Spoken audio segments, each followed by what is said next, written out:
صاحبکار ترکی اронитабор رизо Зарроб اعتراف کرده است که به ایران در فرار از تحریم‌های آمریکا کمک نموده است. به قول اداره دوستانه آمریکا این صاحبکار ثروتمند موافقت کرده است که در محاکمه همچون شاهد درباره برنامه‌های پنهانی ایران و ترکیه اطلاع بدهد.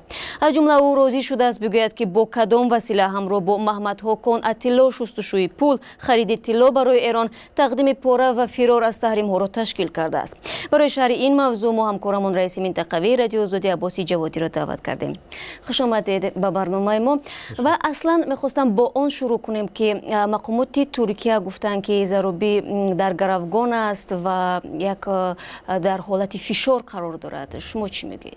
خب البته در حبس بودن چیز در وکانسی بودن نیست، یعنی کنار دریا بحر استراحت نمیکنه آدم، حتما فشار هست.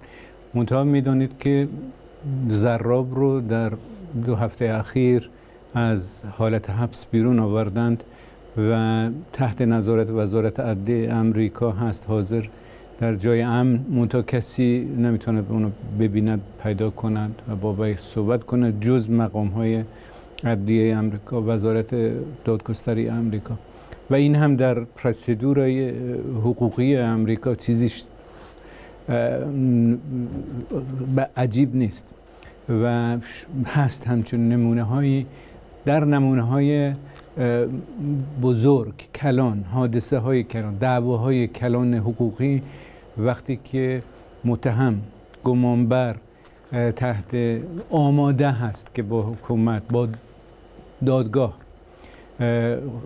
موافقت کند و اعتراف کند به جرمش، اعتراف کند اگر جرمی دارد، اعتراف کند، در اون صورت از حالت حبس بیرون می آید، در جای معینی نگهداری میشه تا دادگاه که در دادگاه صحبت کنند. اینکه حکومت ترکیه میگوید اون گروگان است و تحت فشار است، البته تحت فشار است، ولی گروگان گفتنش نمیشه، واقعا درست نیست. سوالی که حالا امروزه در ترکیه همه رو مشغول کرده است، به خودش هم زراب چی خواهد گفت. و اصلا در این اواخر مناسبت ترکیه با امریکا به سردی گراییده است و فکر میکنید تا کجا این محاکمه میتواند بیشتر خدشه‌دار کند مناسبت این دو کشور رو؟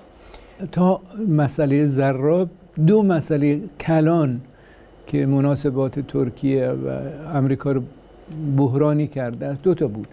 یکم وضعیت کردها و شک و سوء تفاهم و یا واقعیت که میگوید طرف ترکا میگویند که اینکه امریکا دانسته یا نادانسته، این فرمولیروفکای ترکاست، دانسته یا نادانسته عملاً به تروریست های کرد در ترکیه و در سوریه، شمال سوریه کمک میکنه. سلاح کمک کردن امریکا به نیروهای مسلح کرد در شمال سوریه چیز پنهانی نیست. این مشکل بزرگی شده است و در ترکیه به نظرم پشتیبانی زیادی برای حکومت ترکیه هست در این مسئله. دوم مسئله فتح‌الله گولن که یک روحانی هست بود که فرار کرده است، در امریکا زندگی می کند و 2015 در ترکیه گفتن که کوشش تبادلات نظامی و دولتی تحت رهبری آقای گولن شد. بعد از اون ترکیه خواست که این اکسترادیسیه شود، تحویل داده شود به ترکیه و در امریکا این خیلی نیست، یعنی حکومت نمیتواند بگیرد اونو بفرسته، تابع دادگاه هست و این چون تا حالا نشده است شکایت هست از جانب ترکیه نسبت به امریکا که گولن و اکسترادیسیه نکرده اند. از این جهت این سبب بحران شد. این مسئله زراب به نظرم سومین و شاید هم بحرانی تعیین کننده خواهد بود در مناسبات ایران، ترکیه و امریکا. به نظرم اگر زراب، باز برمیگردیم به همون سوال، اگر زراب طوری که ترکا میترسند شروع به آوازخوانی بکند، در اون صورت وضعیت حکومت ترکیه طبیعتا وضعیت خوبی نخواهد بود و در اون صورت احتمالاً رابطه ترکیه باز سردتر خواهد شد. ولی خود وضعیت داخلی خود ترکیه و آقای اردوغان چه خواهد شد خود اون مثلا معلوم نیست. وابسته به ایران اگر بگیریم این محاکمات تا کدام حد میتوند به اون کشور تاثیر برساند؟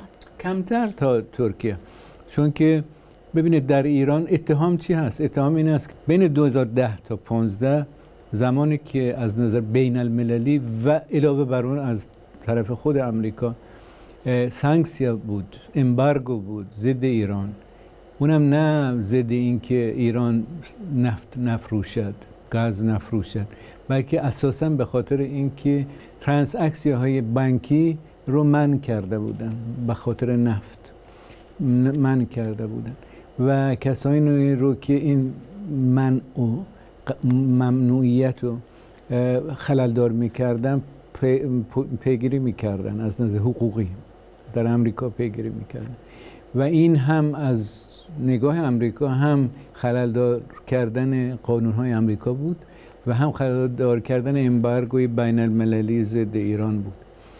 از این جهت اتهام این است که عیبی که پیش بری می شود این است که این زراب عیناً مثل همون داستانی که بابک زنجانی درگیرش بوده است، زراب گاز و نفت ایران رو به طور غیر قانونی یعنی اینکه نه با چیز قانونی این است که شما میایید تجارت میکنید، پول میدهید، نفت میدهید، پول میگیرید، غیر قانونی به صورت قاچاق به ترکیه و یا کشورهای دیگر فرستاده است. در مقابل این آقای زراب در همون مورد زنجانی هم شبیه این پول، طلا و یا جنس به ایران داده اند و این دفاکتو زیر پا گذاشتن قانون‌های امریکا و قانون‌های بین‌المللی امبارگو بوده ضد ایران، صرف نظر از اینکه شما این امبارگو رو قبول می‌کنید یا نه.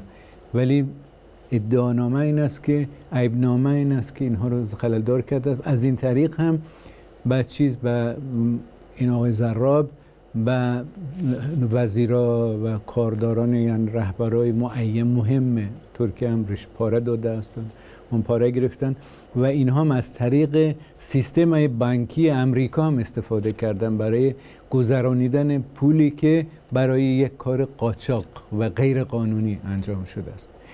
بحث در اینجا ظاهرا در مورد چیزی بین 10 تا 15 میلیارد دلار است. سپاس فراوان برای صحبت مفصل و برای در شکل کامل شرح دادن این موضوع.